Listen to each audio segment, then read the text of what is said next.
개장하고 1시간 뒤엔 증시파워 10. 안녕하세요. 김호수입니다. 증시 시작하고 나서 1시간 뒤에 여러분들의 마음을 들썩이게 하는 종목과 이슈를 자세하게 파헤쳐보는 증시파워 10입니다. 자, 오늘 우리 시장은 외국인 기관이 동반 양시장에서 매도하고 있습니다. 이러면서 시장이 하락세를 나타내고 있는데 간밤에 뉴욕 시장은 나스닥과 S&P 500 지수가 사상 최고치를 기록하는 모습이었음에도 불구하고 우리는 이런 시장의 분위기를 이어가지는 못하고 있습니다. 자, 외국인들의 수급이 최근에 좀 들어와 줬는데 오늘은 좀 아쉬운 상황입니다. 여러분들은 어떻게 대응하고 계십니까? 자, 여러분들이 아셔야 하는 이슈와 그리고 관심 가질 만한 종목들을 저희가 차례로 알려드리겠습니다. 가장 먼저 이슈파워 시간에는 최근에 많이 주가가 올라가고 있는 이슈가 있는 현대글로비스의 이유, 상승하고 있는 이유를 확인해 보겠고요. 여기에다가 이제 미국에서 FOMC 회의가 열리는데 여기에서 어떤 이야기들이 나올지 자세하게 전문가와 확인을 해보도록 하겠고요. 자, 다음은 이데일리 클럽하우스에서 함께 전문가들과 이야기를 나눠보도록 하겠습니다. 2차 전지에 좀 다시 보자라는 의견들도 있고 HMM 오늘도 올라가고 있는데 정말 어디까지 올라갈지 HMM의 주가도 한번 투자자들은 어떤 속마음으로 지켜보고 있는지 확인해 보도록 하겠습니다. 자, 그리고 마지막으로 여러분들 종목 갈증 느끼고 계실 지금 시간이실 텐데 저희가 스피드 종목 10에서 릴레이로 10가지 종목을 빠르게 알려드릴 테니까요. 그 종목들도 잘 챙겨가시기 바랍니다. 자, 그럼 증시파워 10 오늘 순서 본격적으로 시작해 보도록 하겠습니다. 가장 먼저 여러분들이 꼭 아셔야 하는 이슈를 이분과 함께 분석해 보도록 하겠습니다. 오늘 이슈파워는 권혁중 경제평론가와 함께 하겠습니다. 평론가님 안녕하세요. 네, 안녕하십니까. 반갑습니다. 네. 자, 오늘 또 권혁중 평론가께서 어떤 이슈 두 가지를 여러분들에게 자세하게 설명해 주시고 분석을 해 주실지, 자, 그럼 먼저 첫 번째 이슈부터 화면으로 확인하고 분석해 보도록 하겠습니다. 자, 오늘 첫 번째 이슈는 바로 호조세를 보이고 있는 현대글로비스의 이야기입니다. 하나금융투자에서 최근에 현대글로비스의 외형 성장 기대가 커지고 있다면서 목표 주가를 상향하는 모습이었는데요. 이러면서 어제 주가가 날아올랐습니다. 자, 국내의 물동량 증가로 앞으로 사업 수혜도 기대가 된다라는 평가를 받고 있는 현대글로비스 왜 올라가고 있고 앞으로 더 주가가 날아오를 수 있을지 권혁중 평론가와 자세하게 분석해 보도록 하겠습니다. 자, 오늘 첫 번째 이야기 이슈는 바로 현대글로비스 이야기입니다. 현대글로비스가 어제도 좋은 흐름을 보여줬고 실적 발표도 있었고요. 네네. 어떤 이야기들이 최근에 이 현대글로비스를 많은 분들의 관심이 모아지게 만들고 있는지 네네. 한번 좀 체크를 해주실까요? 그러니까 현대글로비스가 가지고 있는 포트폴리오를 아마 개인 투자자분들이 이제 이해를 하시면은 지금의 이제는 앞으로의 코로나19 이후의 포스트 코로나 시대에 네. 가장 각광받는 기업이 될 수 있다는 걸 알 수 있겠죠. 왜 그러냐면 포트폴리오를 좀 아셔야 됩니다. 첫 번째가 바로 종합 물류업입니다. 네. 코로나19 때문에 가장 많이 영향을 받았던 섹터이기도 한데요. 종합 물류업을 지금 하고 있습니다. 예를 들어서 우리가 보통 물류라고 정의를 한다 그러면 보통 이게 물건, 소비재라든지 아니면 재화 이런 것도 옮겨가지만은 우리가 말하는 그 서비스라든지 정보도 옮겨가게 되거든요. 이렇게 뭐 재화나 서비스, 정보를 옮겨다니는 이런 종합 물류업을 하고 있습니다. 내수 물류, 해외 물류 다 하고 있고요. 그다음에 두 번째로는 유통 판매업 하고 있습니다. 아마 이 부분이 가장 큰 비중을 차지하는데 우리가 아까도 차트에서 나왔지만은 CKD 이런 얘기는 있는데 개인 투자자분들이 그냥 듣고서만 흘려버리시죠. 이게 뭐냐면은 컴플릿 넉다운, 한마디로 이제 반제품을 얘기합니다. 그 한마디로 우리가 완제품을 만들기 위해서는 뭐 부품도 없고 근데 원자재도 오지만은 보통 반제품으로 해서 이제 물량이 이동하기도 하거든요. 이렇게 반제품 물량을 이동하게 하는 부분이 바로 CKD라고 말씀드릴 수 있겠고 현대자동차 그룹에 속해 있습니다. 그럼 딱 눈치가 이제 빠르신 분들은 아실 텐데 그렇죠. 뭐 엘리바마 공장이라든지 체코 공장, 러시아 공장, 뭐 터키 공장 이런 데에다가 이제 반제품 물건을 이제 옮기게끔 한마디로 물류 활동을 하는 그러다 보니까 굉장히 많은 수혜를 받고 있는 기업이 바로 현대글로비스다. 이렇게 볼 수가 있겠고요. 네. 또한 중고차 사업도 하고 있습니다. 아마 중고차 관심 있는 분들은 아시겠지만은 그 분당, 시화, 양산에서 이제 중고차 경매를 하고 있죠. 이런 사업도 지금 하고 있고 또 한 가지는 유통 판매업에서 또 트레이딩 사업도 하고 있죠. 원자재 가격 엄청나게 지금 오르고 있습니다. 이런 어떤 원자재를 옮겨다니는 이 물류 활동도 하고 있습니다. 마지막으로 이제 해운업도 하고 있는데 해운업이 사실 포트폴리오상 보면 두 번째 매출이 잘 나오는 쪽이거든요. 그래서 해운업도 하고 있고 자동차선이라고 얘기하죠. 우리가 이제 약어로 PCTC라고 얘기하는데 자동차 현대차 그룹에 속해 있잖아요.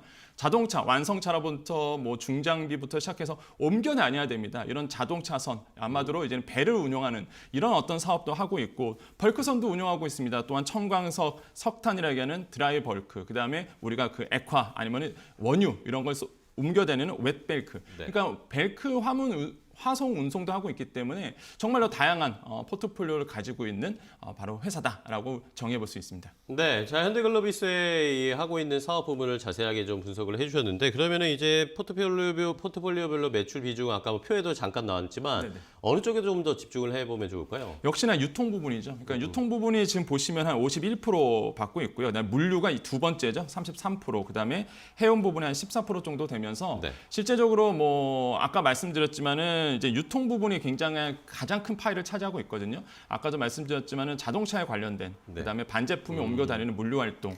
근데 여기서 이제는 단점도 있어요. 사실 현대글로비스가 가지고 있는 물류가 51% 차지하다 보니까 환율의 영향을 많이 받을 수밖에 없습니다. 이거 왜 그러냐면 그 유통 부분이 이제는 완제품이 반제품이 옮겨 다니는 거잖아요. 그러면 활동량이 굉장히 많습니다. 그쵸. 환율의 영향을 받을 수밖에 없거든요. 그래서 현대글로비스를 투자하신 분들 같은 경우에는 환율의 변동도 같이 보시는 게 되게 현명하겠다는 말씀을 드리겠습니다. 네.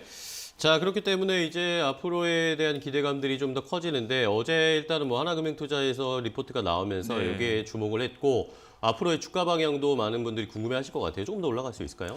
제가 보기에는 충분히 뭐 가능성이 있다. 뭐 주가 방향으로 본다 그러면 각 투자 증권사들이 다 목표 주가를 올리고 있는 상황입니다. 뭐 이베스트 투자증권 같은 경우에는 목표 주가 25만 원 잡았고요. 네. 하나금융투자 목표 주가 20만 원에서 23만 원으로 조정을 했죠. 그래서 목표 주가를 계속적으로 오르고 있고요. 아무래도 종합적인 이유를 좀 본다 그러면 앞으로의 코로나19 이후의 시대에 가장 큰 역할을 하는 게 물량, 아마도 물건을 옮겨 다니는 이런 물류 활동이다라고 볼 수가 있겠고 물류 활동 안에는 유통이 빠질 수가 없습니다. 그쵸. 유통도 활발하게 움직일 수 있고 그래서 앞으로 물론 그 전까지는 지지부진한 어떤 모습이 보여왔지만은 앞으로의 코로나19의 이후의 시대에는 역시나 이제 현대글로비스가 중요한 역할을 할 수 있다. 물론 리스크는 가지고 있습니다. 아까도 말씀드렸지만 환율에 대한 변동성 다시 한번 말씀드리겠고 두 번째 리스크로 본다 그러면 이제 정의성 회장이 가지고 있는 지분, 정몽구 명예회장이 가지고 있는 지분이 거의 30%에 육박하거든요. 거의 30% 때문에 공정거래위원회에서 이제 법이 하나가 통과됐습니다.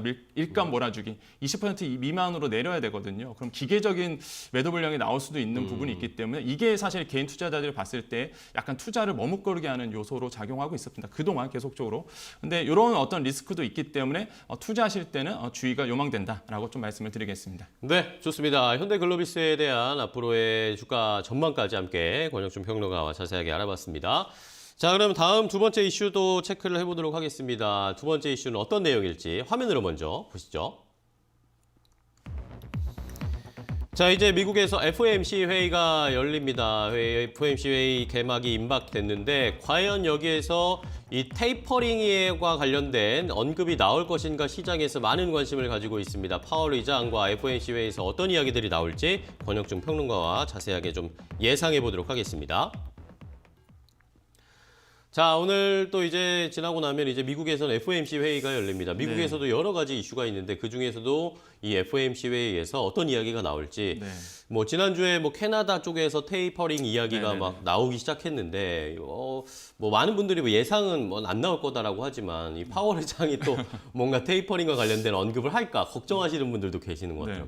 저는 뭐 뉴스에서 보면은 아마 많은 전문가들 봤을 때 아무래도 압박, 경제에 대한 압박이 있기 때문에 지금 함부로 이제 테이퍼링 얘기하기에는 찬물 끼얹는 거다라고 네네. 보고 있는데 저는 제가 봤을 때 파월 의장이 전에도 한번 이런 얘기를 했거든요. 경제의 변곡점이 지나가고 있다. 그러니까 뭔가 테이퍼링에 대한 직접적인 언급은 아니더라도 간접적으로 이제 어느 정도의 조정에 대한 이야기는 저는 나올 가능성이 충분하다라고 좀 생각을 해봅니다. 근데 교묘하게도 그러니까 봤을 때요. 제가 FOMC 회의하기 전에 항상 있을 때 그대로 되는 듯한 느낌이 있었어요. 그래서 불안합니다. 저도 이런 말 하기가 저도 제 입장에서도 불안한데 텔레의 저주였으면 좋겠네요. 테이퍼링에 대한 이슈가 어느 정도로는 제가 간접적으로는 어느 정도 저번처럼 나오지 않을까라고 좀 볼 수가 있겠고 점도표를 좀 우리가 좀 볼 수도 있겠죠. 이런 점도 이제 같이 좀 보셔야 되는 부분도 있고 그래서 아마 글쎄요. 개인 투자자들 봤을 때는 이제 파월 의장의 입에 따라서 환율이 변동될 건 뻔하고 그다음에 어제 우리가 주식 주식시장이 좀 좋았던 거는 아까도 말씀드렸지만 외국인들이 이제 들어왔던 이유가 있거든요. 근데 네. 외국인들이 이제 환율에 대한 거에 들어왔었어요. 원화 강세가 되다 보니까 이제는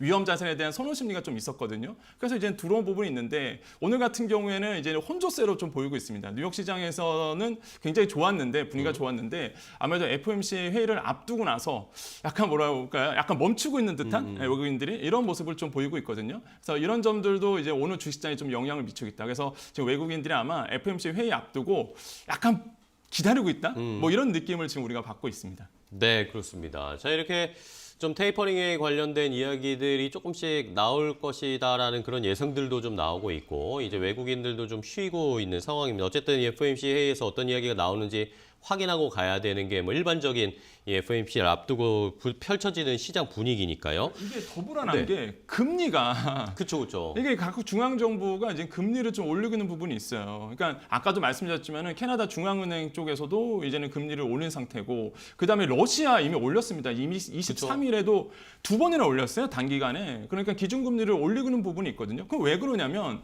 이제는 그 미국 경기 같은 경우에는 워낙 그 지금 호조세가 잘 보고 있습니다. 회복세가 굉장히 빠르거든요.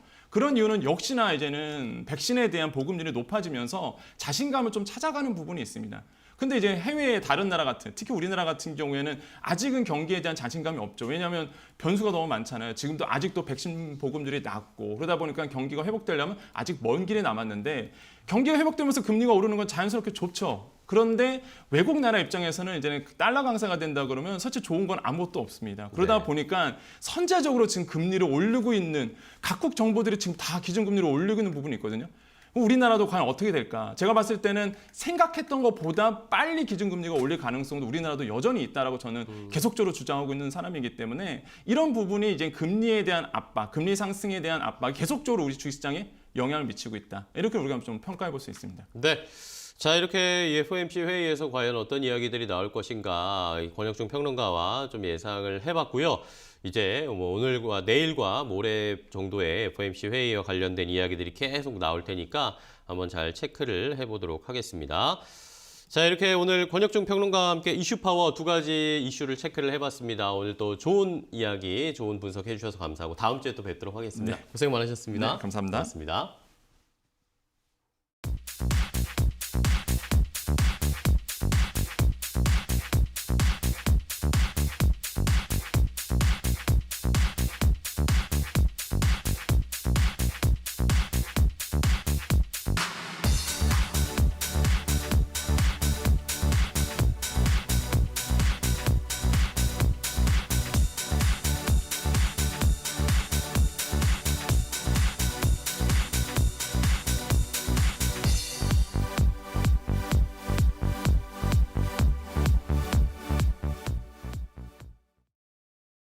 네, 현재 시간 이제 10시 13분을 막 지나가고 있습니다. 아까 뭐 자막으로 약간 나갔는데 조금 전에 공시가 올라왔어요. 실적 발표한 종목이 두 가지가 있는데 간단하게 좀 체크를 하고 다시 넘어가겠습니다. 더존비전이 실적을 발표를 했는데 영업이익이 175억 원 정도를 기록을 했습니다. 시장이 예상했던 컨센서스를 좀 하회하는 양상이어서 아쉬운 실적, 더존비전의 실적이 나왔고요.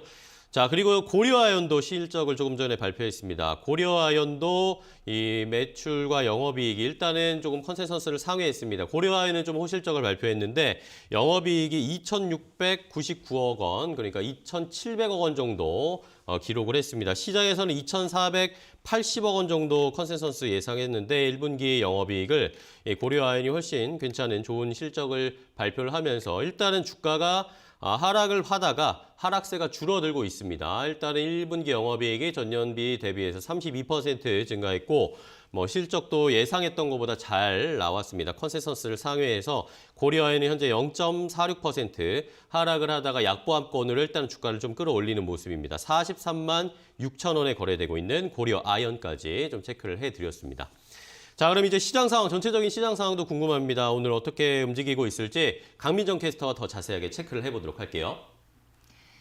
네, 이 시각 업앤다운 강민정입니다. 먼저 지수 상황부터 체크해 보겠습니다.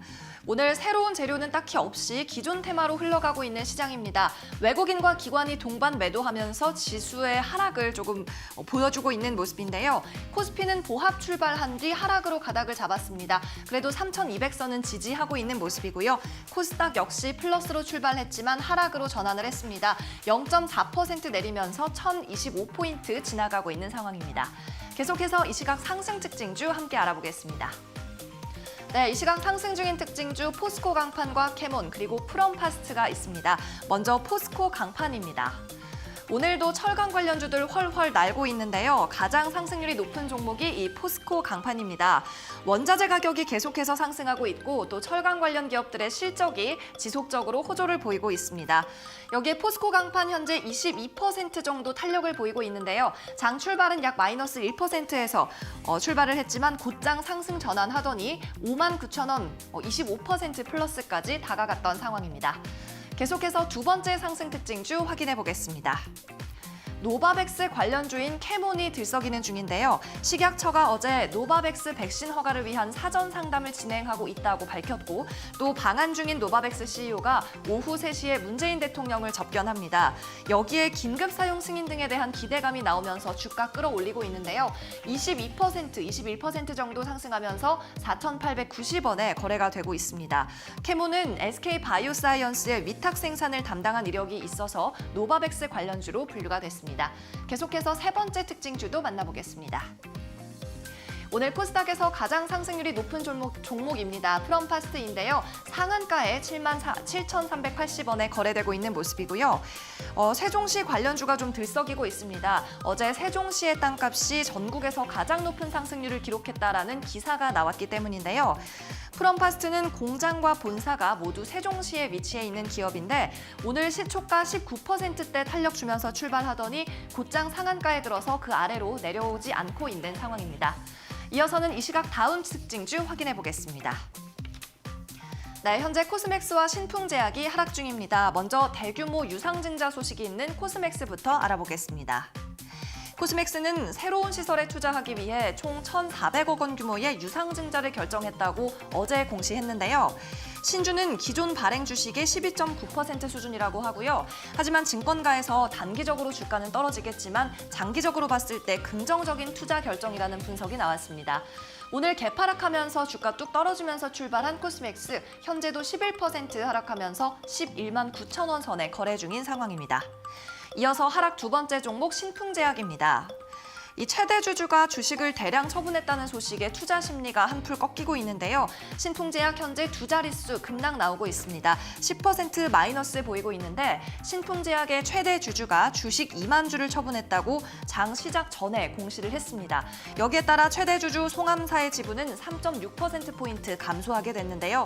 오늘 장 초반부터 외국인의 대량 매도 공세가 나왔습니다. 현재 신풍제약 그래도 8만 원 선은 지지하면서 주가 흘러가는 분위기고요. 현재 84,800원에 거래되고 있습니다.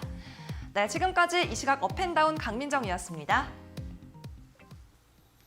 네, 현재 시장 상황 함께 체크를 해봤습니다. 상승하고 있고 하락하고 있는 종목들과 시장의 전체적인 분위기를 확인해봤는데요. 강민정 캐스터 고생하셨고요.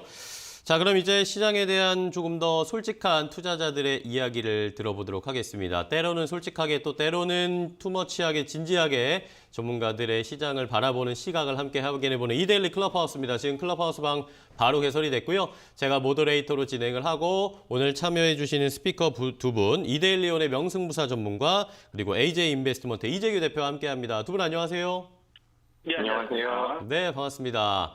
자, 이데일리 클럽하우스는 이 두 분과 이야기를 나누면서 우리 시청자분들의 의견도 함께 듣습니다. 유튜브 댓글이나 샵 3772번 문자로 보내주시면 궁금하신 점이라든지 관련된 종목에 대한 질문도 함께 이 두 분과 이야기를 나눠보도록 할 테니까요. 지금 실시간으로 함께 시청자분들도 많이 참여해 주시기 바랍니다. 자, 그러면 먼저 오늘 어떤 종목이나 업종을 좀 살펴보시는지 두 분의 속마음이 궁금합니다. 일단은 어떤 분부터 해볼까요? 이재규 대표님부터 확인을 해볼까요? 이재규 대표님은 요즘 어떤 업종 살펴보고 계신가요?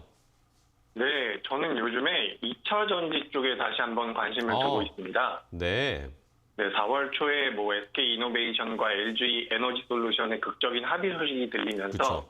다시 한번 2차 전지 쪽이 부각이 된다라고 생각을 하고 있었는데 아니나 다를까 최근에 연기금을 비롯한 기관 매수세가 계속해서 좀 유입이 되고 있습니다. 네네. 그렇기 때문에 우리가 좀 관심을 가질 필요가 있고 특히 2차 전지라는 것은 우리나라뿐만 아니라 미국 그리고 각국의 정부에서 정책적으로 육성을 하고 있는 분야이기 때문에 뭐 성장성에 대해서는 우리가 뭐 의심할 필요가 없겠죠. 그리고 최근에는 그 SKIE 테크놀로지라는 기업이 뭐 공모를 상장을 앞두고서 기관을 대상으로 해서 수요 예측을 했는데 어마어마한 자금이 몰렸다라고 하죠. 기존에 뭐 SK 바이오사이언스에서 가장 높은 역대 최고 자금이 몰렸다라고 하는데 그 자금보다 2배가 넘는 규모가 몰렸다라고 하고요. 네. 그리고 28일, 29일 이제 이 SKIE 테크놀로지라는 기업인데 이 회사의 공모에 대한 일반 투자자들의 수요 공모가 진행될 거기 때문에 이에 대한 관심도가 계속해서 올라갈 거라고 보고 있습니다. 그래서 뭐 앞으로 이 2차 전지 관련주들 같은 경우는 좀 눌림목이 나올 때마다 관심을 두고 우리가 접근할 필요가 있다. 이런 의견 드립니다. 네, 좋습니다. 이제 2차 전지 관련 종목들을 좀 다시 한번 살펴보자라는 이재규 대표의 의견이셨는데, 자, 그렇다면은 뭐 명승부사 전문가님도 2차 전지 관련 종목들 혹시 보시는 거 있으세요? 궁금합니다. 제 2차 전지에서는 저는 분리막 관련주인 대한유화 좋게 대한유화. 예, 뭐 장기로 좀 보유하고 있는 종목이기도 합니다. 네, 대한유화에 대한 좋은 의견을 주셨고요. 자, 그럼 이번에 이재규 대표님도 또 어떤 종목, 2차 전지 안에서도 여러 가지 종목이 있어서 개인 투자자분들은 좀 고민이 있으실 거예요. 어떤 종목을 좀 보세요? 네, 2차 전지 관련주들은 시장에 굉장히 많이 알려져 있습니다. 그쵸. 그 SKIT 같은 경우는 분리막에 관련되어 있는 종목이기 때문에 방금 그 명승부사님께서 말씀하신 것처럼 대환유화 이런 종목들에 대한 관심도가 높고 또 양극재나 음극재 그리고 분리막, 전해질에 관련되어 있는 종목들 그리고 최근에는 좀 더 부각되고 있는 뭐 전고체에 관련되어 있는 종목들도 있는데 저는 지금 어떤 종목에 관심을 좀 갖고 있냐면 그동안 시장에는 많이 알려지지 않은 좀 개인 투자자분들께는 생소할 수 있는 기업, 그 대보마그네틱이라는 기업이 있습니다. 이 대보마그네틱이라는 기업 같은 경우는 양극재를 만드는 데 있어서 그 품질을 향상시킬 수 있는 기술력을 가지고 있는 회사인데 네. 이 양극재가 이제 전기차가 무슨 화재 소식이 났다든지 할 때 그 화재가 났다라는 원인을 찾아볼 때 양극재에 포함되어 있는 철 성분이 좀 문제가 될 수 있다. 이런 분석 결과가 나오고 있는데 이 대보마그네틱이라는 기업은 전자석 탈철기나 자력 선별기 기술을 가지고 있는 기업이기 때문에 양극재에 포함되어 있는 철 성분을 제거를 해서 이 양극재의 품질을 향상시켜주는 기술을 가지고 있는 회사입니다.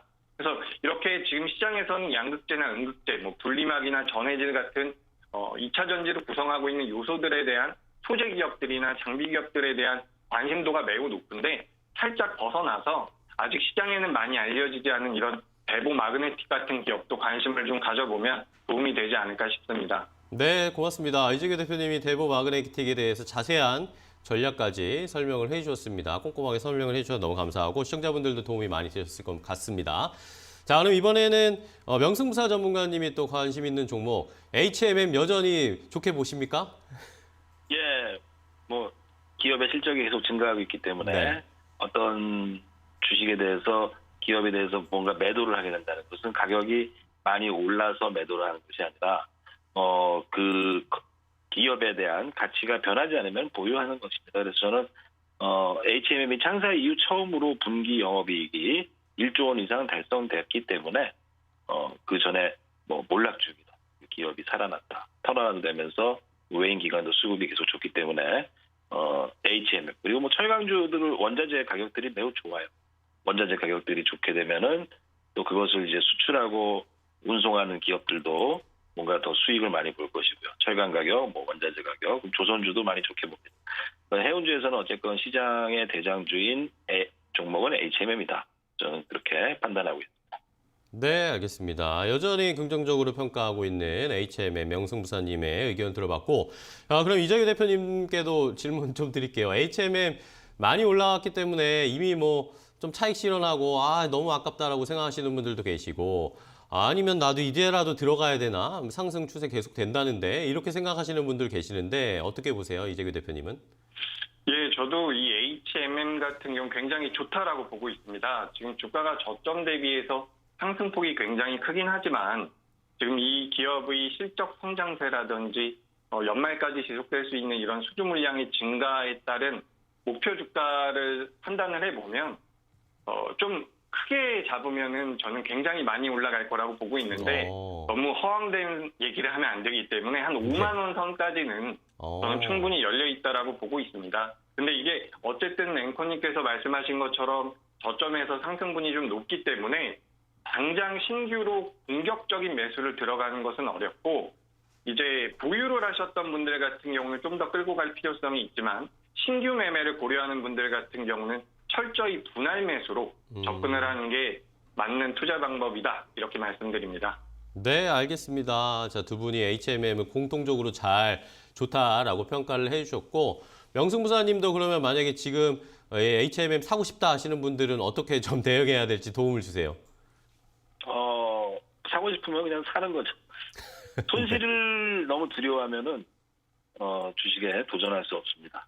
근데 지금까지 샀던 모든 분들이 수익인데 지금까지 HMM을 산 분들이 작년부터 지금까지는 확률적으로는 다 수익이잖아요. 오늘 꼭지 산 사람 네. 빼고 내가 산 것이 확률적 수학적으로 계산해서 이게 꼭지일 확률 자체가 아직은 0%다. 그죠? 그렇다면은 그런 불운이 나한테 찾아올까? 운을 한번 테스트해 볼 필요도 있을 것 같습니다. 그런 네. 분들 한번 테스트해 보시기 바라겠습니다. 네, 알겠습니다. 명승사 전문가님은 과감하게 한번 도전도 해보는 것도 좋은 투자의 경험이다라는 걸 알려주셨으니까요. 시청자분들 잘 참고해 보시기 바랍니다. 자, 오늘 이데일리 클럽하우스 이데일리온의 명승부사 전문가 그리고 AJ 인베스트먼트의 이재규 대표와 함께했습니다. 두 분 오늘 재미있는 이야기 해주셔서 감사합니다. 다음 시간에 또 뵐게요. 고맙습니다. 감사합니다. 감사합니다. 네, 고맙습니다. 자, 이데일리 클럽하우스 오늘 방은 여기서 닫도록 하겠고요. 저희가 또 이데일리 클럽하우스뿐만 아니라 이렇게 전체적으로 방송에서 전해드리는 내용은요. 시청자 여러분들의 투자에 참고가 되는 내용을 알려드리는 겁니다. 최종 투자 판단과 결정은 시청자 여러분들께서 직접 하셔야 한다는 것은 다시 한번 좀 당부의 말씀 드리겠습니다. 자, 이제 곧 있으면 또 여러분들 종목 갈증 느끼고 계시는 이 시간에 종목 갈증을 시원하게 풀어드릴 스피드 종목 10이 이어지겠습니다. 잠시 후에 바로 종목 소개 시작하겠습니다.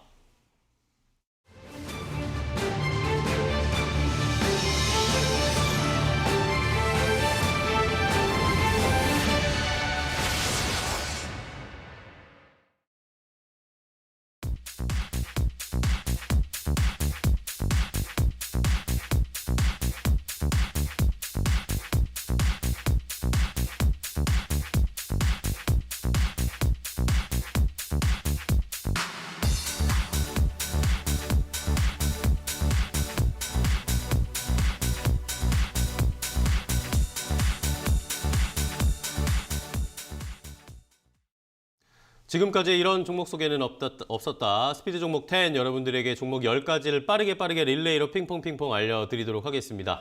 지금 이 시간쯤 되시면 여러분들 종목 갈증에 시달리고 계시죠. 내가 어떤 종목을 봐야 할지 어떤 종목을 사볼까라고 고르고 계실 텐데 저희와 함께 하시면서 그 힌트를 얻어보시기 바랍니다.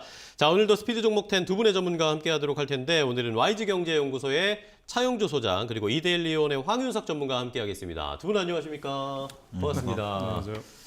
자, 오늘도 두 분의 꿀 같은 조합 기대를 해보도록 하겠습니다. 좋은 종목 많이 알려주시기 바랍니다. 자, 그렇다면 이 두 분의 전문가께서 어떤 종목을 각각 5개, 10개를 가지고 오셨을지 먼저 시청자 여러분들을 위해서 화면으로 준비했으니까 함께 확인해 보시죠. 자, 오늘 스피드 종목 10 차용주 소장의 픽 5가지 종목입니다. LG화학과 수젠텍, 포스코, SJ그룹, BGF 리테일을 가지고 오셨고요. 황윤석 전문가는 미래에셋벤처투자, 노루홀딩스, 이수화학, 금호석유, 한글과 컴퓨터를 픽해 오셨습니다. 10가지 종목 여러분들은 어떤 종목에 관심이 가고 눈이 가시나요? 자, 스피드 종목 10 본격적으로 시작을 해보도록 하겠습니다. 여러분들 보셨듯이 10가지 종목을 저희가 알려드렸습니다. 저희가 차례차례 시간 제한을 가지고 한 종목당 90초의 시간을 드리면서 소개를 해드릴 텐데 잘 들어보시고 내가 관심 있었던 종목인데 조금 더 알고 싶다. 아니면 이 종목의 뭐 투자 전략, 매수가, 뭐 목표가 알고 싶다 하시는 분들은 유튜브 댓글이나 지금 바로 샵 3772번 문자로 보내주시면 저희가 더 자세하게 알려드릴 수 있는 시간을 할애해 드릴 테니까요. 조금 더 참여해 주시면서 함께 여러분들 궁금증도 풀어가시는 스피드 종목 10 참여해 주시기 바랍니다. 자, 그럼 바로 오늘 또 빠르게 종목 릴레이 이어가 보도록 하겠습니다. 첫 번째 종목 차용주 소장님의 첫 번째 픽을 들려주시죠. 예, LG 화학을 좀 말씀드리도록 하겠습니다. 좋습니다. 일단 뭐 전일 테슬라의 급등으로 인해서 2차 전지 관련주들이 오늘도 상당히 좀 강한 흐름들 좀 보여주고 있는데요.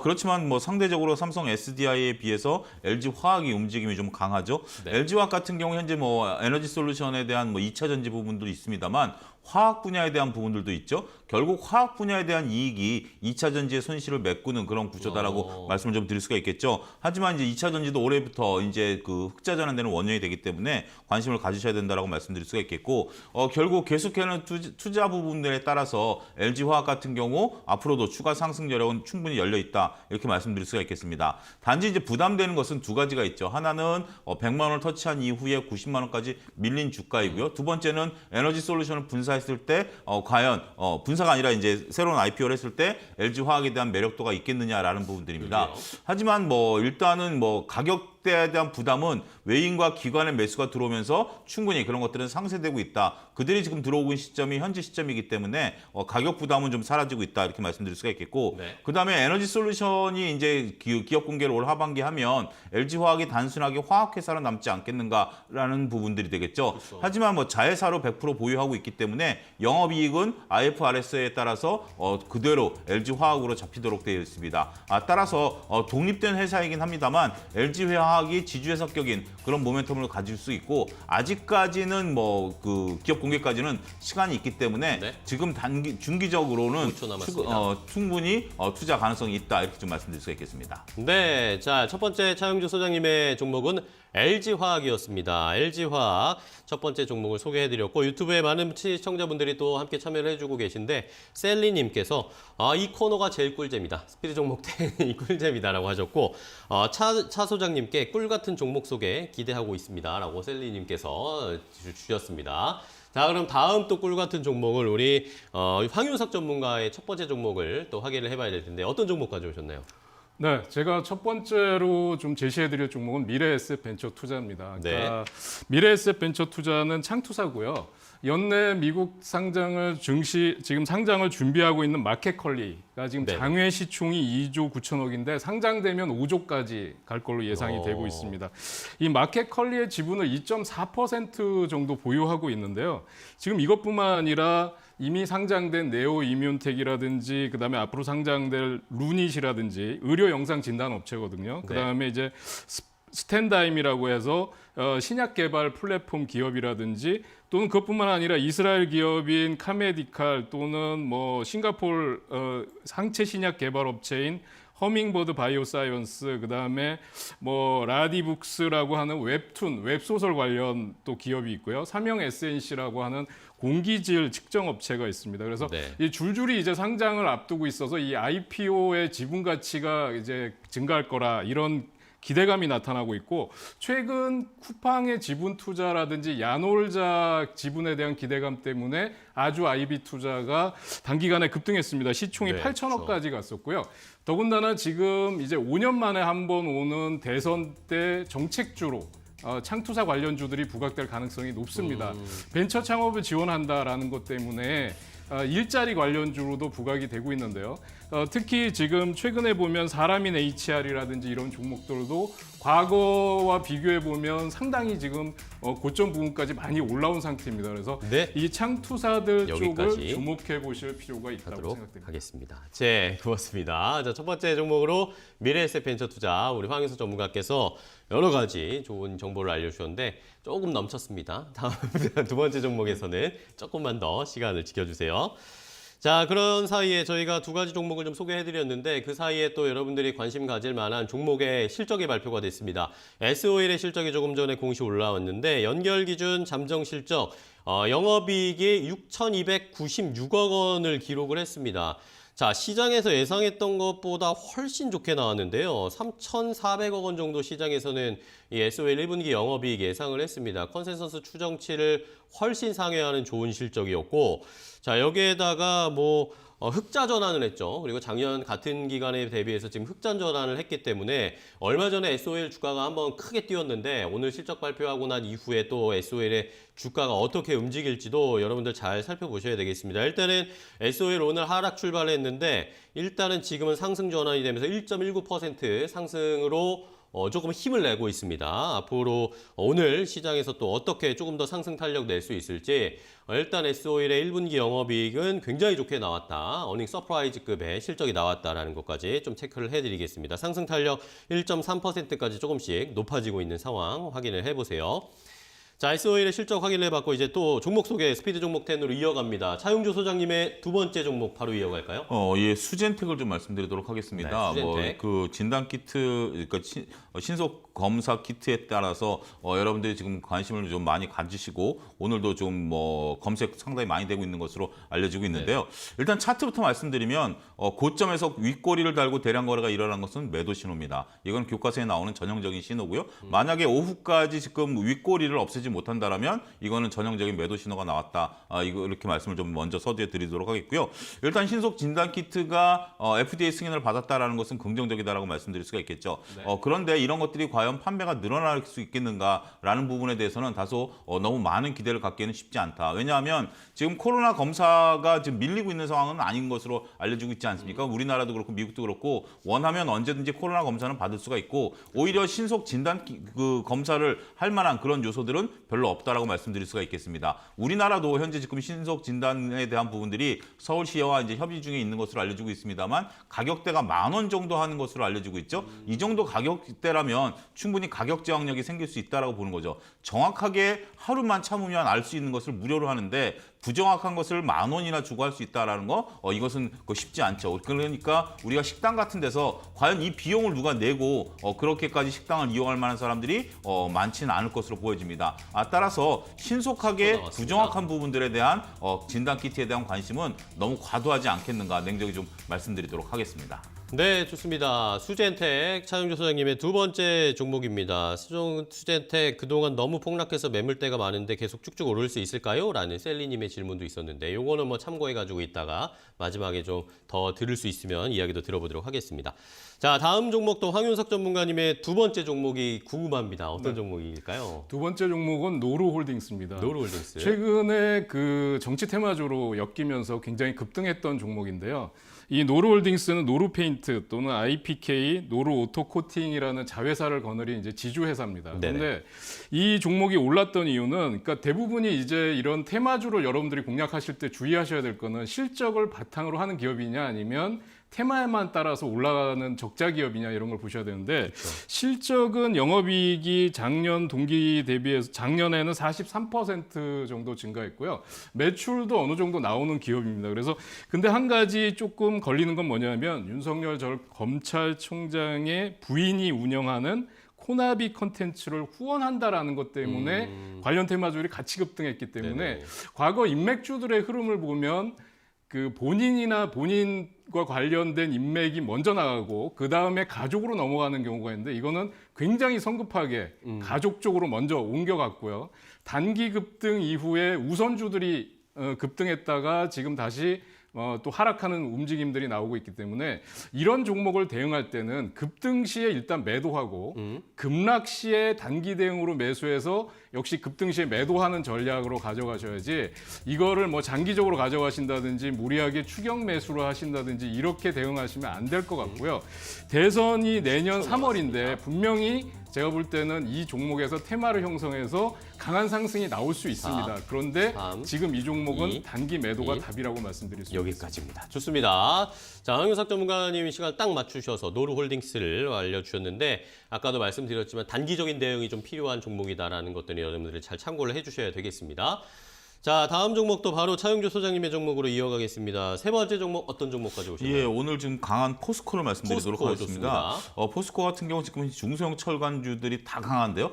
최근의 흐름들 보여주고 있는데 포스코 같은 경우 오늘 시세를 좀 분출하고 있죠. 그렇습니다. 일단은 시세 분출하는 것이 다소 부담이 되긴 합니다만 저는 포스코 그룹 같은 경우 현재 지금 상승 추세대가 그렇게 쉽게 훼손되지는 않을 것으로 보여집니다. 윗꼬리를 과연 오후에 얼마나 달아주느냐인데 현재 수준 정도 된다라면 일단은 단기 조정은 있을 폭은 한다 하더라도 네. 추가적인 상승은 여전히 열려 있다 이렇게 좀 말씀드릴 수가 있겠죠. 지금 실적 나온 것들이 어마무시하게 나오고 있는데 지금 철강 쪽에 대한 실적뿐만이 아니라 다양한 사업들에 대한 현재 지금 실적들이 나오고 있죠. 계열사인 포스코 관광이라든지 포스코 인터내셔널이라든지 뭐 이런 쪽들에 대해서 전체적으로 실적 개선 효과가 동반해서 나타난다라는 거죠. 그리고 포스코 그룹의 최근에 뉴스 플로우를 보게 된다라면 단순하게 철강 회사를 벗어나서 리튬이온 강산이라든지 수소라든지 그리고 ESG와 관련된 그런 모멘텀이라든지 다양한 뭐 얘기들이 나오고 있습니다. 따라서 저는 분명히 말씀드릴 수 있는 게 단순하게 포스코가 우리가 철강이나 뭐 제철 뭐 이런 쪽들에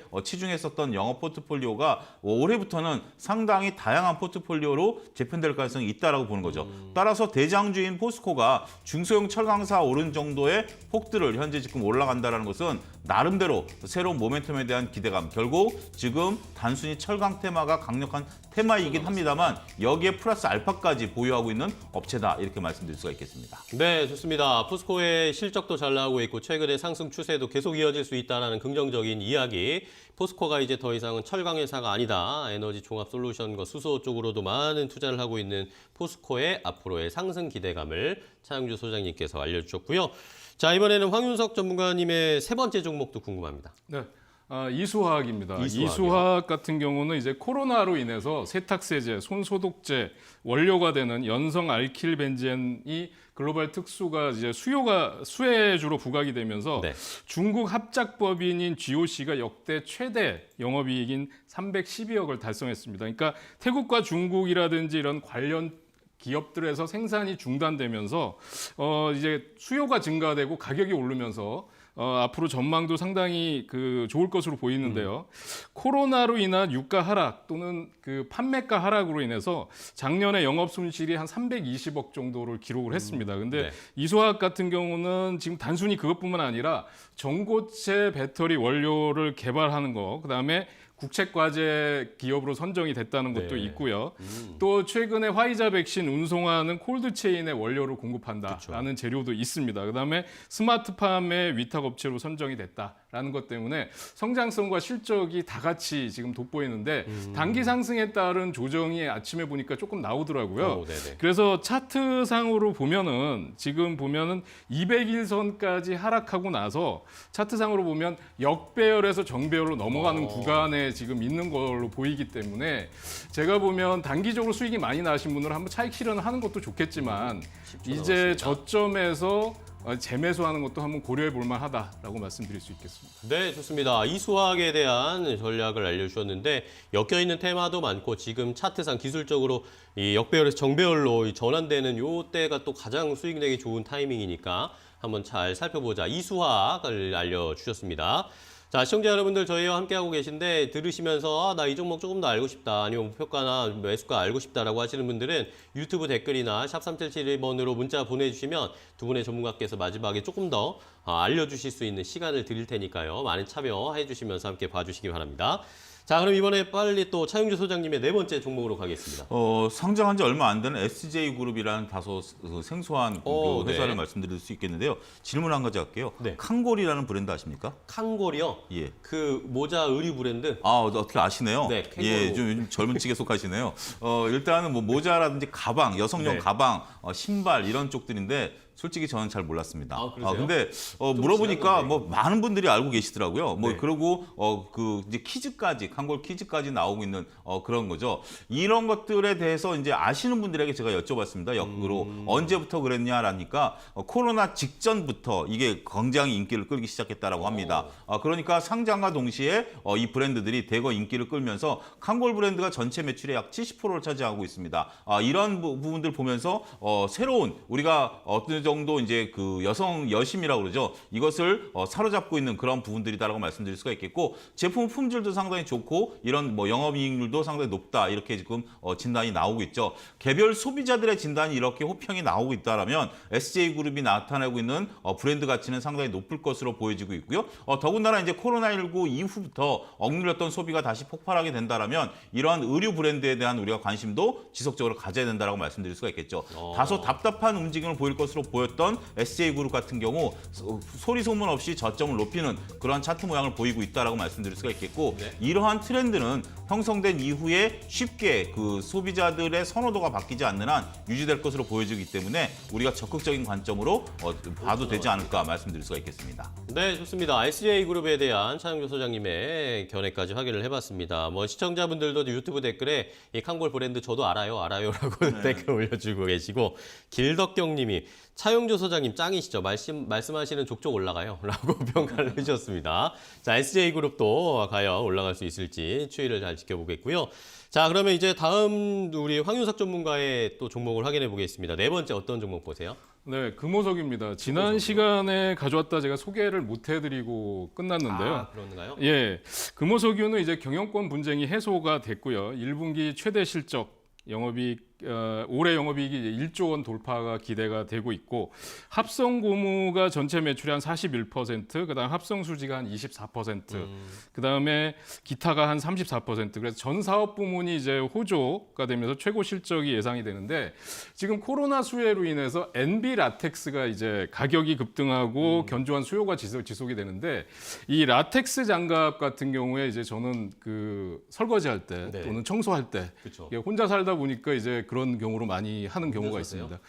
예, 가족들이 다 미국에 있어가지고. 네. 그러시구나. 네, 그래서 지금 이런 경우에 보면 코로나 수혜로 인해서 지금 이 가격 급등, 그다음에 수요가 급증하는 이런 현상이 나타나고 있어서 지금 이 고무 수요가 올해가 최대다. 뭐 이런 얘기까지도 지금 나오고 있는 상황입니다. 그래서 올해 매출이 6조 4,814억 정도, 영업이익이 1조 7,700억 정도. 그럼 시장 컨센서스를 상회할 걸로 보이는데 단기 상승에 따르니까 이런 대형주들은 단기간에 한 20% 정도 오르면 10% 정도 조정받는 거는 감안하셔야 돼요. 그래서 네. 오를 때 들어가시면 안 좋지만 조정받을 때 들어가서 저점에서 분할로 모았다가 그러니까 그 수익이 폭발하는 시점에서 매도하고 나오는 전략으로 가져가시는 게 좋을 것 같고요. 저는 신고가 돌파 가능성이 있다고 보여집니다. 여기까지입니다. 좋습니다. 금호석유 신고가 돌파 가능성이 있다라고 굉장히 긍정적으로 보고 계신 황윤석 전문가의 의견까지 참고를 해보셨습니다. 자, 그다음에 저희가 이 8가지 종목을 보통 하다가 마무리가 되는데 우리 민영 불사조님이 BGF 리테일을 꼭 알고 싶은데 못하고 끝날 것 같네요라고 하셨는데 그 예상을 깨드리겠습니다. 오늘 차영수 소장님께서 마지막으로 간단하게 설명을 해주시고 갈까요? 뭐 90초 안 지키고 간단하게 말씀드리겠습니다. 뭐 BGF 리테일 같은 경우 제가 왜 뜬금없이 이것을 갖고 왔냐라는 네네. 부분들인데 어제 이제 그 삼성생명 지분을 현재 지금 뭐 그 네 분이 그러니까 아내분과 자녀 세 분이 현재 지금 뭐 유류분으로 우리가 예측할 수 있을 정도로 어느 누구에게 특정하지 않고 변경 신고를 했다라는 거죠. 그렇게 된다면 홍라희 여사가 삼성생명의 지분의 33%, 나머지 세 자녀분들이 22%를 가져갑니다. 그렇게 된다면 홍라희 여사께서 나름대로 캐스팅 보드를 쥐고 있다는 면을 감안하게 된다면 홍씨 집안의 대표적인 주자라고 볼 수 있는 GF 리테일에 대한 상속 문제에 대한 어떤 떠오르는 카드가 될 수도 있다라는 부분들을 감안해서 한번 우리가 좀 지켜봐야 될 주식이다 이렇게 좀 말씀드리도록 하겠습니다. 네, 좋습니다. BGF 리테일은 이 삼성의 이 상속과 관련돼서 이슈가 좀 있을 수 있다라는 의견을 주셨으니까 민영 불사조님 잘 참고를 해보시고요. 마지막으로 질문을 주신 분이 계세요. 코리아님이 미래에셋 벤처 투자 좀 상세하게 설명 부탁드립니다라고 주셔가지고 제일 처음에 드렸지만 이 전략도 한번 알려주면 좋을 것 같아요, 전문가님. 네.